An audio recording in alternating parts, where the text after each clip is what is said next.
વંદે માતરમ વિદ્યાર્થી મિત્રો, નમસ્કાર. આપણે જોઈ રહ્યા હતા પાઠ નંબર 2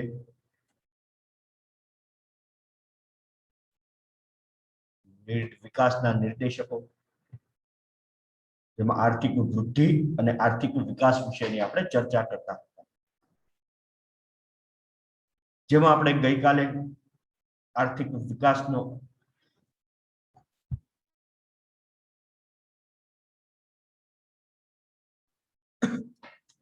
અર્થ જોઈ રહ્યા હતા. જેમાં આપણે જોયું તો આર્થિક વિકાસ એ એક પ્રક્રિયા છે, સતત ચાલતી પ્રક્રિયા. આર્થિક સુખાકારી પ્રાપ્ત કરવાનું સાધન છે. શબ્દનો વ્યાપ ઘણો મોટો છે. વ્યાપ ઘણો મોટો એટલે કે તેમાં આર્થિક વૃદ્ધિનો પણ સમાવેશ થાય છે, આર્થિક સુખાકારી અને આર્થિક પ્રગતિનો પણ શું થાય છે, સમાવેશ થાય છે. ઉપરાંત આર્થિક વિકાસ દરમિયાન દેશની વાસ્તવિક રાષ્ટ્રીય આવક અને વાસ્તવિક માથાદીઠ આવકમાં વધારો થતો જાય છે. આર્થિક વિકાસ માત્ર પરિમાણાત્મક પરિવર્તન જ નથી, પરંતુ કયું પરિવર્તન છે? ગુણાત્મક પરિવર્તન. વૃદ્ધિ કરતા વિશેષ છે, બહુમુખી પ્રક્રિયા છે. વિકાસ દરમિયાન આર્થિક અને સામાજિક માળખું બદલાય છે. સામાજિક ક્ષેત્રે પણ પ્રગતિ થાય છે. ઉપરાંત ખેતી ક્ષેત્રનો જે ફાળો છે રાષ્ટ્રીય આવક માટે કેવો થાય? સમયની સાથે ઘટતો જાય. જો આ પ્રશ્ન છે મહત્વનો, કે આર્થિક વિકાસ દરમિયાન કયા ક્ષેત્રનો ફાળો રાષ્ટ્રીય આવકમાં ઘટતો જાય? તો કયા ક્ષેત્રનો આવશે? ખેતી ક્ષેત્રનો ફાળો કેવો થતો જશે? ઘટતો જશે. અને ઉદ્યોગ અને સેવા ક્ષેત્રનો ફાળો કેવો થશે? ક્રમશઃ વધતો જશે. ત્યાર પછી પ્રચ્છન્ન બેકારી ધરાવતા વ્યક્તિઓ અન્ય ક્ષેત્રે રોજગારી મેળવી શકે. નવીનતમ ટેકનોલોજી અમલમાં આવે. પરિણામે શું થશે? સમય અને ખર્ચ બચી જશે. નવા બિયારણો સંશોધાશે. પરિણામે ઉત્પાદન વધશે, સંસ્થાકીય માળખું બદલાશે અને સમય જતા ગરીબી અને બેકારી, અસમાનતા જેવી બાબતો કેવી કરી શકાશે? અર્થતંત્રની પ્રશ્નના સમસ્યા દૂર કરી શકાય. હવે આપણે આજના ટોપિક ઉપર જવાનું છે, તો આર્થિક વિકાસના લક્ષણો. જો આર્થિક વિકાસના વ્યાખ્યાઓ છે, અલગ અલગ અર્થશાસ્ત્રીઓ દ્વારા અપાયેલી તે વ્યાખ્યાઓ આપણે છે. જેવી રીતના આર્થિક વૃદ્ધિની વ્યાખ્યાઓ આપી હતી, એવી જ રીતના અહીંયા અલગ અલગ અર્થશાસ્ત્રીઓ દ્વારા આપણને વ્યાખ્યાઓ આપવામાં આવી છે. જેમાં પ્રથમ છે કે આર્થિક વિકાસ એ બહુ પરિમાણીય પ્રક્રિયા છે. જે વ્યાખ્યા કોણે આપેલી છે? તો માઇકલ ટોડેરોએ આપેલી છે. કોણે આપેલી છે? માઇકલ ટોડેરોએ. તો પ્રશ્ન પૂછાય કે માઇકલ ટોડેરોના મતે આર્થિક વિકાસ એટલે શું? તો અથવા તો એમ પૂછાય માઇકલ ટોડેરોના મતે આર્થિક વિકાસ કેવી પ્રક્રિયા છે? તો કેવી પ્રક્રિયા આવશે? બહુમુખી પ્રક્રિયા આવશે. કારણ તેમાં એક સાથે ઘણા બધા પરિવર્તનો આવે છે, માટે બહુમુખી કીધું છે. બહુમુખી ઉત્પાદનમાં વૃદ્ધિ થાય, રાષ્ટ્રીય આવક માથાદીઠ આવકમાં વૃદ્ધિ થાય, નવા સંશોધનો થાય, સંશોધનો થકી નવી ટેકનોલોજી આવે, નવી ટેકનોલોજી થકી ઉત્પાદન પ્રક્રિયા બદલાય, કાર્યક્ષમતા બદલાય, વસ્તુની ગુણવત્તા વધે, ઓછા સમયમાં વધુ ઉત્પાદન મેળવી શકાય, ખર્ચ ઓછો થાય, લોકોની આવક વધે. આ ઉપરાંત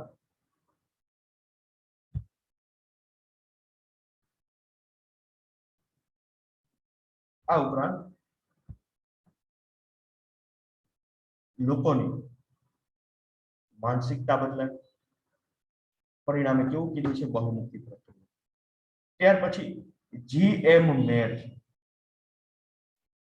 કોણ છે? અર્થશાસ્ત્રી G.M. મેર. તેમના મતે શું કહ્યું છે કે આર્થિક વિકાસ એવી પ્રક્રિયા છે કે જે હેઠળ ગરીબી રેખા નીચેની વસ્તીમાં વધારો ન થાય અને આવકની વહેંચણી વધુ અસમાનતા ધારણ ન કરે, તે શરતને આધીન રહે માથાદીઠ આવક લાંબા સમયગાળા સુધી શું થતી રહે? વધતી રહે. શું કહ્યું છે? ગરીબી રેખા નીચે જીવનાર જે વસ્તી છે તેમાં વધારો ન થાય. એટલે કે ગરીબ જે વસ્તી છે એમાં વધારો તો ન થાય, પણ જે ગરીબી છે એ ઓછી થઈ જવી જોઈએ. અને આવકની જે વહેંચણી છે એ અસમાન રીતના થાય છે, તે દૂર થવી જોઈએ. અને માથાદીઠ આવક સતત વધે તો એ શું કહે છે? આર્થિક વિકાસ કહે છે. કોણ કહે છે? JM Nair. ત્યાર પછી છે મેકલપની વ્યાખ્યા આવે છે. કોની વ્યાખ્યા છે? મેકલપ અર્થશાસ્ત્રીનું નામ છે. તો મેકલપના મત મુજબની આપણે વ્યાખ્યા જોઈએ તો આપણને શું કહ્યું છે કે વસ્તી કેવી રહે? સ્થિર રહે, સતત વધતી હોય, પરંતુ ઉત્પાદનના જે સાધનો છે, ઉત્પાદનની રીત છે, તે ફેરફાર જન્માવતી હોય એવી પ્રક્રિયા છે.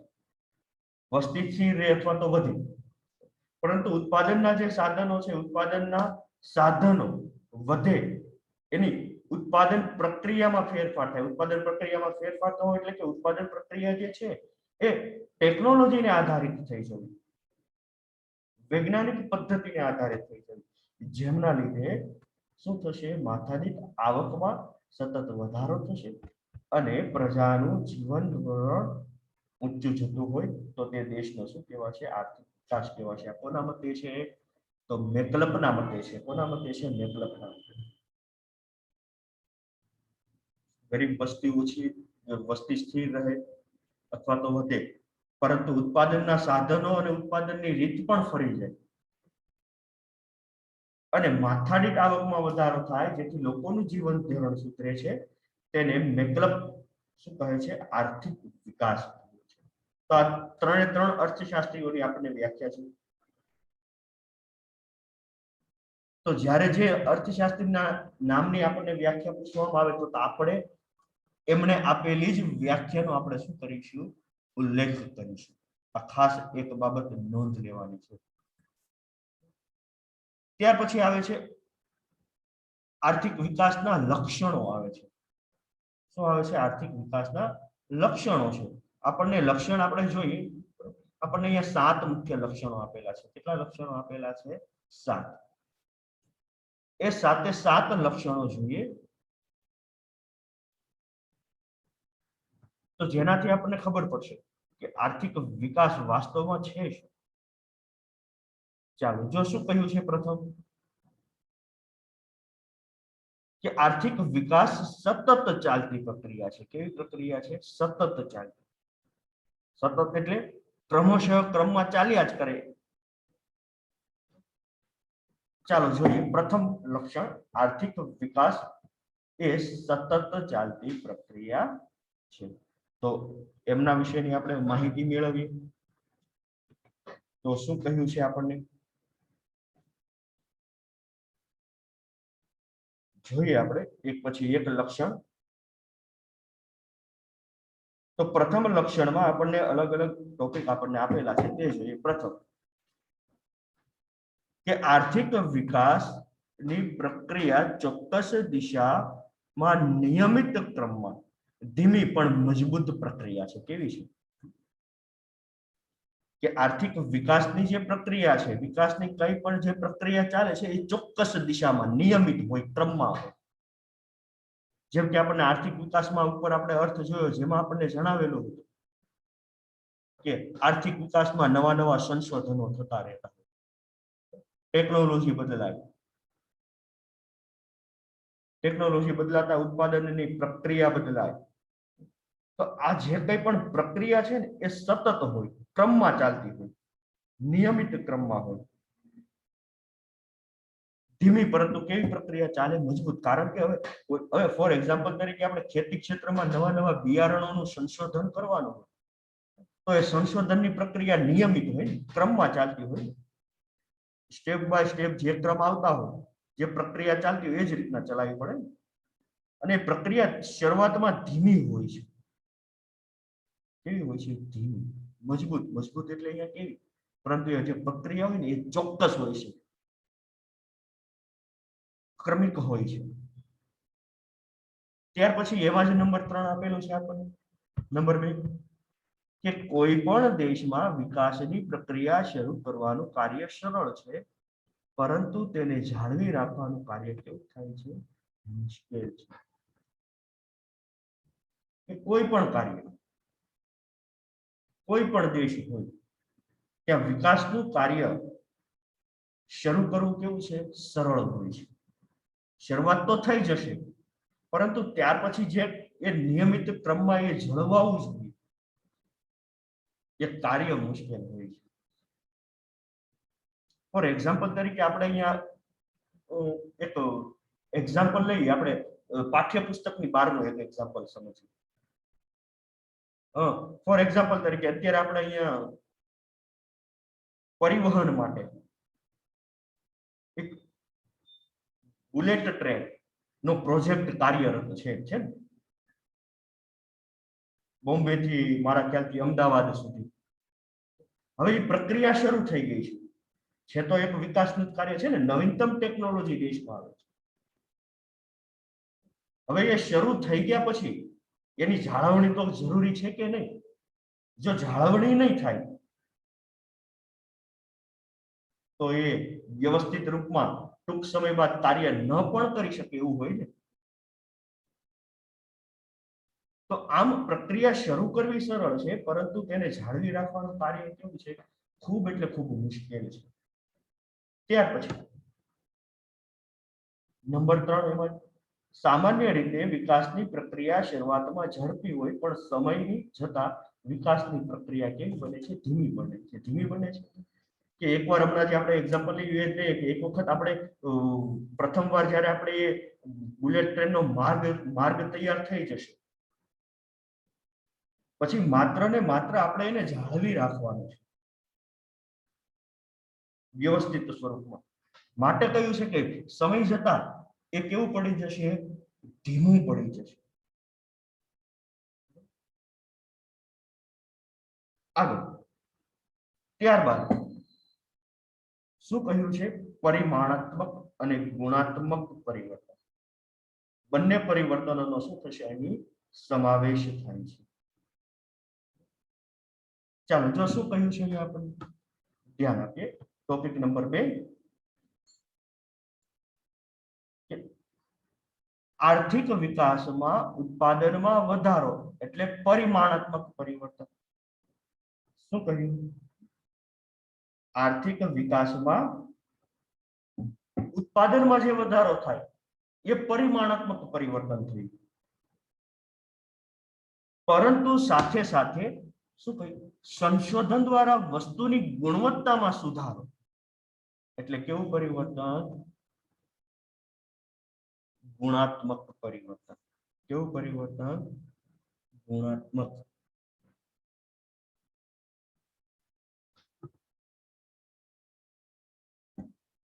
કોઈ સંશોધનો દ્વારા નવીનતમ ટેકનોલોજી શોધાય અને એ ટેકનોલોજી દ્વારા ઉત્પાદનની પ્રક્રિયા ખૂબ ઝડપી બને સરળ બને અને ઉત્પાદન સારું થાય તો એ જે પરિવર્તન થયું વધુ તો થશે પરંતુ જે સારું થાય એ કેવું પરિવર્તન થશે ગુણાત્મક થશે કેવું થશે ગુણાત્મક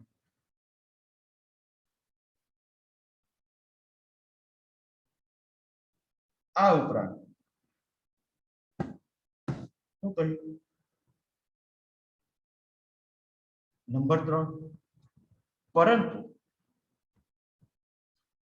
આર્થિક વિકાસમાં પરિમાણાત્મક કરતા ગુણાત્મક પરિવર્તનો કેવા હોય છે વધારે હોય છે પરિવર્તનો બંને થશે પરિમાણાત્મક પણ થશે અને ગુણાત્મક પણ થશે એટલે કે ઉત્પાદનમાં વધારો તો થશે પરંતુ વધારા કરતા પણ ગુણવત્તા જે વસ્તુની જે ગુણવત્તા છે એ શ્રેષ્ઠ બનાવવાનો પ્રયત્ન છે માટે કહ્યું છે કે પરિમાણાત્મક પરિવર્તનો કરતા ગુણાત્મક પરિવર્તનો કેવા છે વધારે છે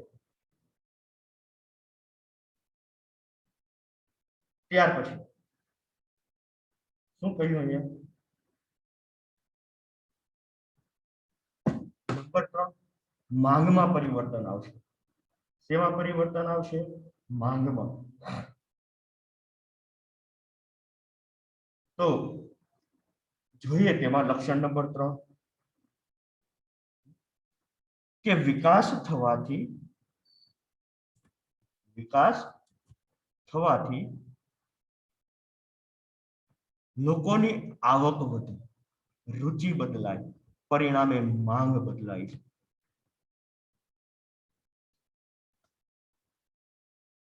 શું કહ્યું છે કે હવે સ્વાભાવિક જ છે ને, જો ઉપર આપણને કહ્યું કે પરિણામમાં ફેરફાર થાય, ગુણવત્તામાં ફેરફાર થાય, ઉત્પાદન વધે છે, તો જેમ જેમ પરિવર્તન આવતું જાય, ઉત્પાદન વધતું જાય, તેમ સ્વાભાવિક જ છે ને કે માંગ કેવી થતી જશે? વધતી જાય. કેવી થતી જાય? વધતી જાય.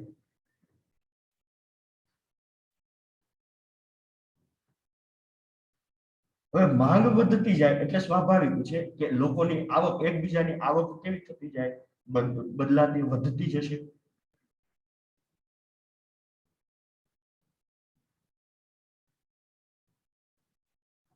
પરિણામે આવક વધે. આપણી હવે ફોર એક્ઝામ્પલ તરીકે આપણી જ આવક વધી જાય, આપણે કોઈ જગ્યાએ નોકરી કરતા હોઈએ, આપણને 25,000 માંથી આપણને ડાયરેક્ટ 45,000 રૂપિયા મળી જાય, તો આપણી રુચિ, માંગ, જીવન શૈલી એ બધું કેવું થઈ જશે? પરિવર્તન થઈ જશે. આપણી જે રોજિંદા જીવનની માંગ હશે એ તો આપણે તો કરતા જ હોઈએ, પ્રાથમિક માંગ તો કરતા જ હોય, પરંતુ જેમ જેમ વિકાસ થતો જાય ને તેમ અહીંયા આપણને શું કહ્યું? વિકાસની શરૂઆતના તબક્કામાં પ્રાથમિક વસ્તુઓની માંગ ઝડપથી, પ્રાથમિક એટલે જીવન છે.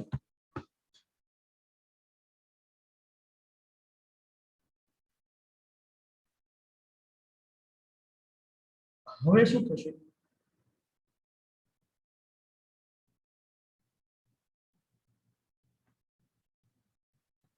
મોજ શોખની જેમ જેમ આવક વધતી જશે તેમ તેમ મોજ શોખ અને સુખ સગવડની માંગ કેવી થતી જશે? વધતી જશે. કેવી થતી જાય? વધતી જશે. તો હવે શું કહ્યું છે? હવે સ્વાભાવિક જ છે ને, આપણી આવક વધી ગઈ તો હવે આપણે સારી સારી વસ્તુઓ વાપરતા થશે, મોજ શોખની.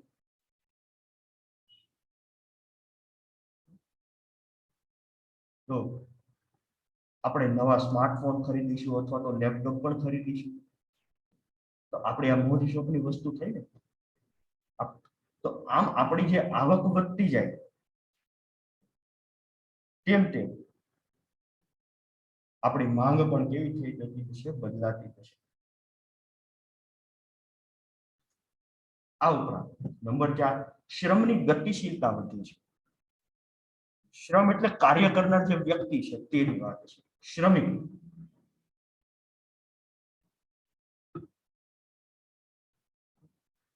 તો શું કહ્યું એ સમજીએ આપણે કે વિકાસના કારણે શિક્ષણ વધતા શ્રમની ગતિશીલતા વધે છે. જેમ જેમ વિકાસ થતો જશે તેમ તેમ લોકો શિક્ષણ પ્રાપ્ત કરતા થતા જશે.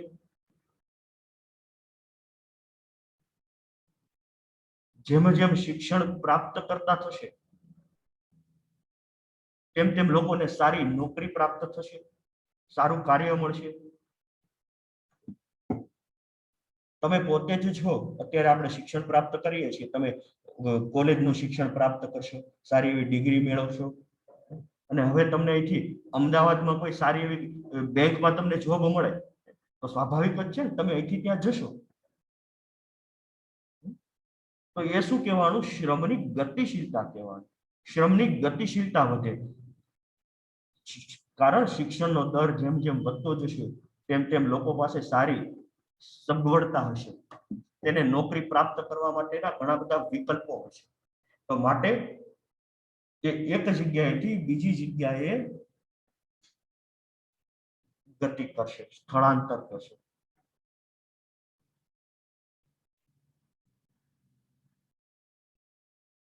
ચાલો આગળ જોઈએ તો શું કહ્યું આપણને? મૂડી સર્જનમાં વધારો થાય છે. નંબર 5 શું કીધું? મૂડી સર્જનમાં વધારો થાય છે. એટલે કે વિકાસથી જુદી જુદી વસ્તુની માંગ વધે છે, નવા સાહસિકો શું આવે છે, આગળ આવે છે. જેમાં આપણે ઉપર કહ્યું ને કે માંગ પરિવર્તન થાય છે.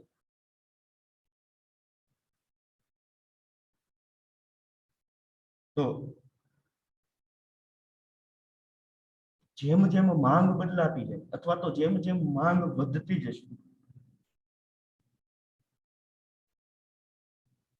તો તેમ તેમ કોઈ નવા ઉદ્યોગો ની સ્થાપના થશે. નવા ઉદ્યોગોની સ્થાપના થાય, નવા ઉદ્યોગોમાં મૂડી રોકાણ થાય, એટલે કે ઉદ્યોગોની સંખ્યા વધતી જશે દેશમાં. તો જેમ જેમ ઉદ્યોગોની સંખ્યા વધતી જાય તેમ તેમ તેમાં મૂડી રોકાણ તો કરવું તો પડશે. મૂડી રોકાણ વધે છે, પરિણામે નવી મૂડીનું સર્જન પણ થાય છે. આપણે કોઈ સરસ મજા અત્યારે જેમ કે અત્યારે ઇલેક્ટ્રોનિક મીડિયાનો ખૂબ જ ક્રેઝ છે. ઇલેક્ટ્રોનિક્સ આઇટમનો મોબાઈલ, ટીવી, લેપટોપ, તો તમે એની શોપ મૂકો છો, ખોલો છો, તમે ઓપન કરો છો, તો એક પ્રકારનું આપણું શું થયું, મૂડી રોકાણ થયું.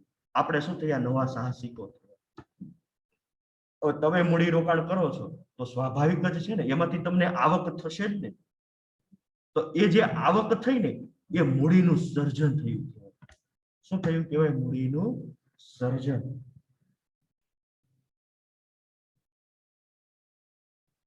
તો આમ નવી મૂડીનું શું થશે, સર્જન થશે. પરિણામે સમયની સાથે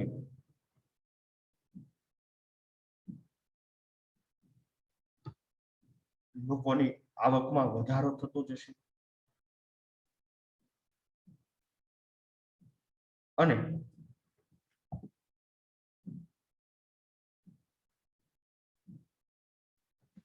લોકોની ગરીબી અને બેરોજગારી સમયની સાથે કેવા કરી શકાય, ઓછા કરી શકાશે. ચાલો ત્યાર પછી જો શું કહ્યું છે ધ્યાન આપો. નંબર 6, ટેકનોલોજીમાં શું થાય છે, પરિવર્તન થાય છે.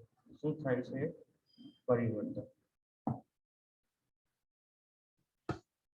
કે વિકાસ થતા અગ્નિ અને પાણી આધારિત ટેકનોલોજી ને બદલે કોલસા અને લોખંડ આધારિત ટેકનોલોજી શું થાય છે, અપનાવતા જાય છે.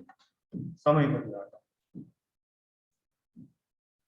જેમ જેમ સમય બદલાતો જશે તેમ તેમ ટેકનોલોજીમાં પણ પરિવર્તન આવતું જશે. હવે આપણે ખ્યાલ છે કે આપણું રેલવે જે હતું, રેલવેનું એન્જિન કોલસા ઉપર ચાલતું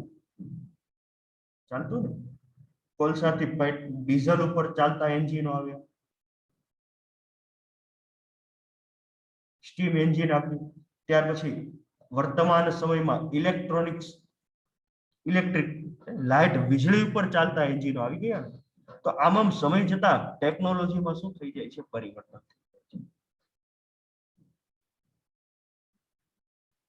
અને નંબર 7,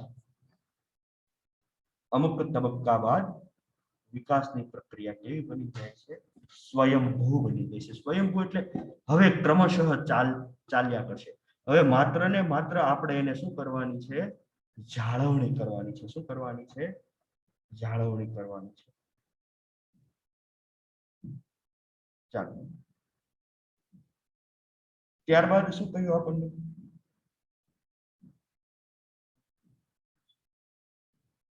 તો આ હતા મુખ્ય 7 લક્ષણો હતા. કેટલા લક્ષણો હતા, 7. જેમાં પ્રથમ હતું આર્થિક વિકાસ એ સતત ચાલતી પ્રક્રિયા, નિયમિત ક્રમમાં પરંતુ ધીમી. કોઈ દેશમાં વિકાસની પ્રક્રિયા શરૂ કરવાનું કાર્ય કેવું છે, સરળ છે, પરંતુ તેને જાળવી રાખવાનું કાર્ય મુશ્કેલ છે. ત્યાર પછી આપણે વાત કરી કે વિકાસ શરૂ કરવાનું કાર્ય સરળ છે, સમય જતા કેવું પડે છે, ધીમું પડે છે. કેવું પરિવર્તન કયું છે? ગુણાત્મક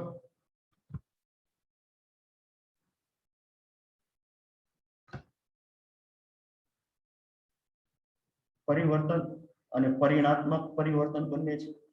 ઉત્પાદનમાં વધારો એટલે પરિમાણાત્મક પરિવર્તન અને ગુણવત્તામાં સુધારો એટલે ગુણાત્મક પરિવર્તન. પરંતુ આર્થિક વિકાસમાં પરિમાણાત્મક કરતા ગુણાત્મક વધારો. માંગમાં પરિવર્તન થતી જશે, લોકોની આવક વધે, રુચિ બદલાય, પરિણામ માંગ બદલાય.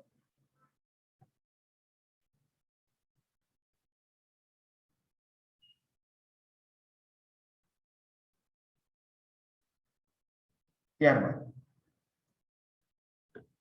શ્રમની ગતિશીલતા વધશે, કારણ શિક્ષણ વધતા શ્રમ ગતિ કરશે, મૂડી સર્જન થશે, નવા સાહસિકો આગળ આવશે, ટેકનોલોજી બદલાશે અને અમુક સમય બાદ પ્રક્રિયા કેવી થશે? સ્વયંભૂ એટલે જાતે એટલે કે માત્ર હવે આપણે એને જાળવી રાખવાની છે. આ હતા મુખ્ય લક્ષ્યો. ત્યારબાદ હવે આવે છે જેમ આપણે આર્થિક વિકાસની કેટલીક આર્થિક વૃદ્ધિની કેટલીક મર્યાદાઓ જોઈએ.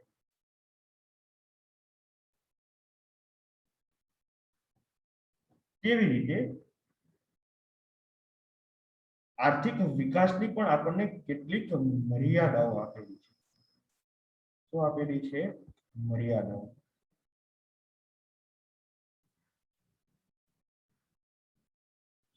તે મર્યાદાઓ આપણે જોઈએ તો મુખ્ય કેટલી મર્યાદાઓ છે? 3 મર્યાદાઓ છે. કેટલી છે? 3.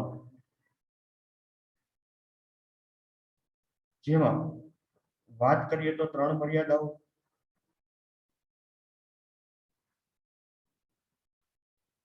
તો શું કહ્યું છે? પ્રથમ મર્યાદા, કે આ પણ મહત્વનો પ્રશ્ન છે, જે આપણને 2 ગુણમાં પૂછાય કે આર્થિક વિકાસના ખ્યાલની મર્યાદાઓ જણાવો. તો આર્થિક વિકાસના ખ્યાલની મર્યાદાઓ જોઈએ તો પ્રથમ મર્યાદા શું કહ્યું છે આપણને? કે આર્થિક વિકાસ ની પ્રક્રિયા, આર્થિક વિકાસ દેશની પ્રગતિ દર્શાવી શકે, આર્થિક બાબતની સ્થિતિ દર્શાવી શકે, પરંતુ સાચા અર્થમાં માનવ પ્રગતિનું માપદંડ બની શકતું નથી. માનવ પ્રગતિનું માપદંડ બની શકતું નથી એમ કહ્યું છે. જો આમાં માનવ સાથે સંકળાયેલી અન્ય કોઈ બાબત આપણને જાણવા નથી મળતી, જેમ વૃદ્ધિમાં નથી મળતી. અહીંયા એવું કહ્યું છે ને કે માનવ પ્રગતિ થાય, ગરીબી દૂર થાય, આવક મળે, પ્રજાનું જીવન ધોરણ ઊંચું આવે, જીવન શૈલી બદલાય, એવી બધી વાત કરી, પરંતુ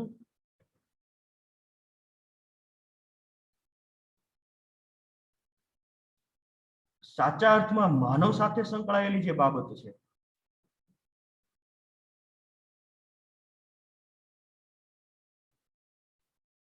કે શિક્ષણની વાત, આરોગ્યની વાત,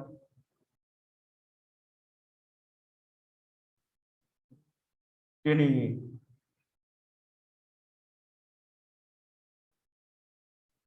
માનવ સાથે સંકળાયેલી મહત્વની બાબતો જેવી ખોરાક નથી, રહેઠાણની કોઈ વાત નથી, માટે આ સાચો પ્રગતિનો માપદંડ નથી. આગળ શું કહ્યું છે ત્યાર પછી જોઈએ આપણે. આર્થિક વિકાસ ને આર્થિક વૃદ્ધિની જેમ માપી શકાતું નથી.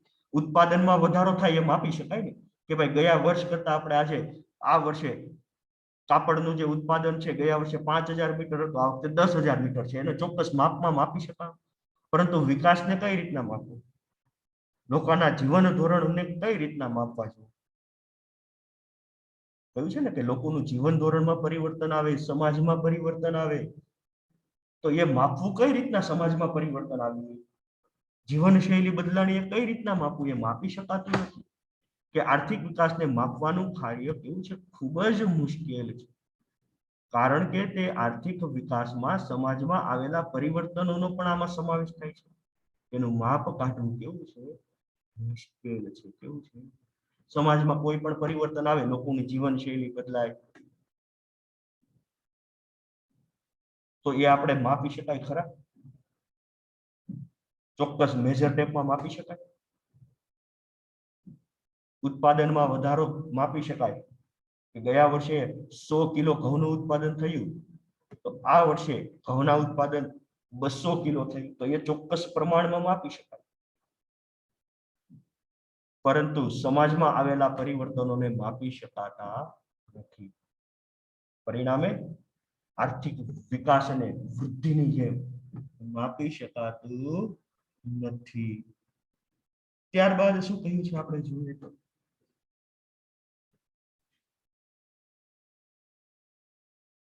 નંબર 3, આર્થિક વિકાસ થાય તો જ પ્રજાનું જીવન ધોરણ ઊંચું આવે. જો પાછળ પ્રશ્નાર્થ ચિહ્ન છે, શું વાસ્તવમાં જીવન ધોરણ બદલાય તેનાથી આર્થિક વિકાસ, દેશનો આર્થિક વિકાસ થાય, પરંતુ શું વાસ્તવમાં જીવન ધોરણ ઊંચું આવી શકે ખરા? એવો આપણને પ્રશ્ન પૂછ્યો.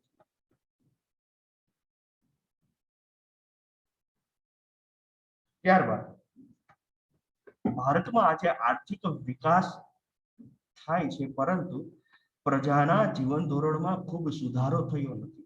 એટલે જીવન ધોરણમાં સુધારો, વિકાસ એટલે જીવન ધોરણમાં સુધારો એવું કહી શકાય.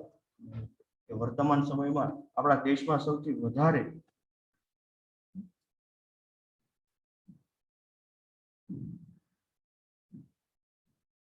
વિકાસ થઈ રહ્યો છે અન્ય દેશો કરતા, પરંતુ છતાં પણ ભારતમાં કેમ ગરીબી છે? બેરોજગારી દૂર નથી થતી, શિક્ષણનો દર નથી વધતો, લોકોને આરોગ્યની સુવિધા પૂરતા પ્રમાણમાં નથી, પીવાનું ચોખ્ખું પાણી નથી.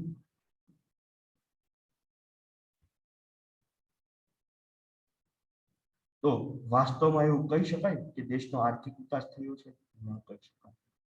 લોકોનું જીવન ધોરણ સુધરતું, જો જીવન ધોરણ સુધરે તો જ કહી શકાય કે દેશનો આર્થિક વિકાસ થઈ રહ્યો છે. કારણ આ વિકાસ અને વૃદ્ધિના કેન્દ્ર બિંદુમાં તો માનવી જ છે ને. વિકાસ થવા કરવાની કોની વાત છે? માનવી. પરંતુ માનવના જ જીવન ધોરણમાં સુધારો ન થતો હોય તો માટે કહ્યું છે કે જો પ્રજાનું જીવન ધોરણ ઊંચું આવે તો જ આર્થિક વિકાસ છે એવું કહી શકાય, નતર કહી શકાય. તો આથી આર્થિક વિકાસની ખ્યાલની મર્યાદાઓ. હવે પછી આર્થિક વૃદ્ધિ અને આર્થિક વિકાસ વચ્ચેનો તફાવત એ આપણે આવતા લેક્ચરમાં જોઈશું. ત્યાં સુધી નમસ્કાર. અને હા, બીજી એક વસ્તુ, આજનું હોમવર્ક તમને મળી જશે, બરોબર? આજ પીડીએફ ફાઇલ તમને ત્યાં આવી જશે, એટલે આમાંથી વ્યવસ્થિત જોઈ અને આપણે તમે લખી લેજો, બરોબર છે? ચોપડી પાઠ્યપુસ્તક બાજુમાં રાખવાનું. ચાલો તો મળીએ આપણે આવતા લેક્ચરમાં. ત્યાં સુધી વંદે માતરમ.